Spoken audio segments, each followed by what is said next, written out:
बाबा शिव को याद करें और ईश्वर को याद करते हुए अपना जीवन कैसे काटें और परिवार की पूरी जिम्मेदारी निभाते हुए और अपने आत्मा की शांति करते हुए हम कैसे आगे चलें।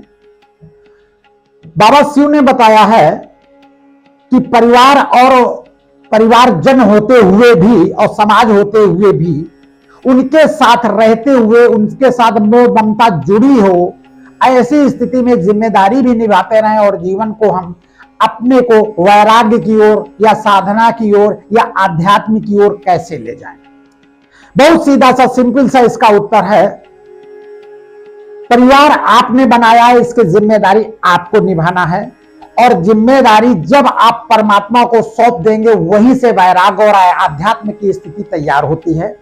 आप परिवार को या संसार को नहीं चला रहे हो, परिवार को परमात्मा चला रहा है, ये बिल्कुल जानना। जब परमात्मा चला रहा है तो जो परिवार के प्रति हमारा विशेष मोह है, जो मोह सकल व्याधिन कर मूला, सभी व्याधियों की जड़ है, वो समाप्त हो जाती है। तो परिवार किसका है? परमात्मा का है, तुम्हारा नहीं है। इस चीज को आप सदैव समझें, पहली बात। दूसरी बात, जो भी आत्माएं तुम्हारे घर में आई हैं वो तुम्हारी बनाई हुई आत्मा नहीं और तुम्हारे बच्चे नहीं है। तुम्हारे बच्चे उसका शरीर है जो यही नष्ट हो जाएगा, जल फूक जाएगा या गड्ढे में गाड़ दोगे या गंगा में बहा दोगे, इससे ज्यादा कुछ नहीं है। तो शरीर तुम्हारा है, शरीर तुम्हारे पास रहेगा और तुमको मुंह तुम्हारे शरीर से, और शरीर नाशवान है, इसको समझने की आवश्यकता है। आत्मा परमात्मा का बच्चा है और जब परमात्मा उस आत्मा को भेजता है तो संसार और संसार जगत की संपूर्ण आवश्यकताएं उसके कर्मों के अनुसार पूरी होती है।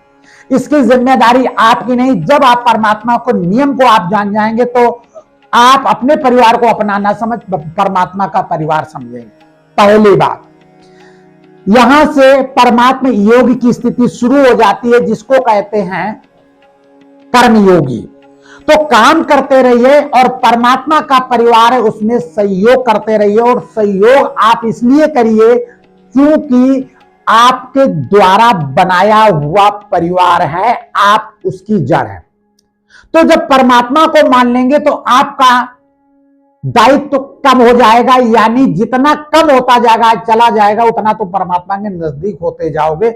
सब कुछ परमात्मा की ही व्यवस्था है, आप जबरदस्ती उसके निमित्त और जिम्मेदारी लिए हैं। जब जिम्मेदारी किसी और की है तो जिम्मेदारी लिए हो तो बोझिल रहोगे, आध्यात्मिक और नहीं जा पाओगे। जैसे किसी व्यक्ति को काम कराना होता है, वो अपने प्रिय मित्र को बता देता है भैया ये काम आपको करना है, हम नहीं करा पाएंगे, वो हल्का होकर बैठ जाता है। लेकिन जिस मित्र को तुमने बताया वो काम में जूझता रहता है और वो आराम करता रहता है, वो काम करके उसको दे देता, बात को कह देता थैंक यू, बस काम करता। ऐसी स्थिति में आप भगवान को सौंप दें, आप निश्चिंत होकर बैठ जाएं, वहीं से अध्यात्म, वैराग्य और संन्यासपन आपको मिलना शुरू हो जाता है। तो परमात्मा के विधि विधान को जानेंगे तो आप हल्के रहेंगे, पहली बात। दूसरी बात, साधन होते हुए भी प्रयोग नहीं करना तो उसे साधना या वैराग्य वृत्ति कहते हैं। अब घर में एसी है तो क्या प्रयोग नहीं करोगे? पंखा है प्रयोग नहीं करोगे? मोबाइल है प्रयोग नहीं करोगे? कार है प्रयोग नहीं करोगे?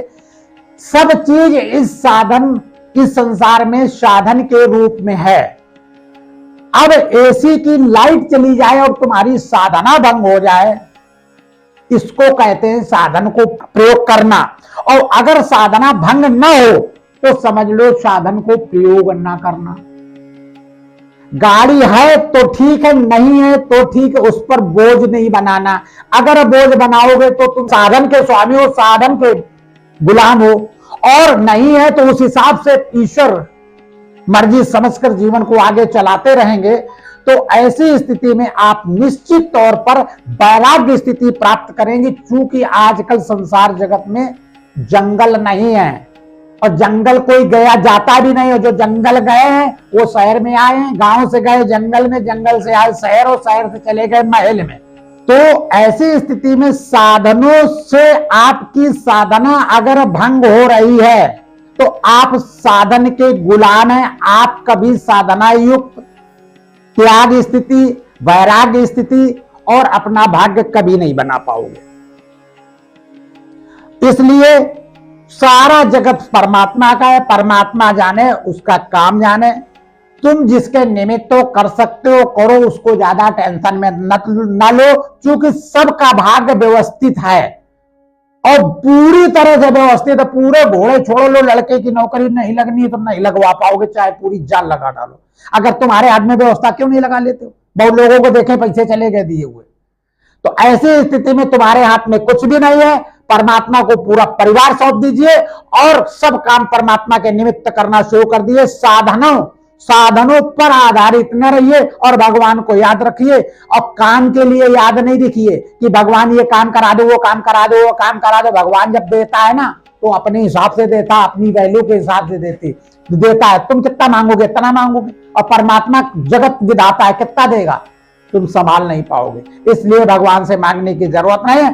परमात्मा के नियम को जानना ही आध्यात्म में शिक्षित है। अपना भाग्य बनाना संन्यास धर्म है, जो भी आप संभाल लीजिए, वैराग्य है, सब कुछ आप कर सकते हैं। बाबा शिव को याद करें और सदा वैरागी जीवन जीते रहें। बाबा शिव।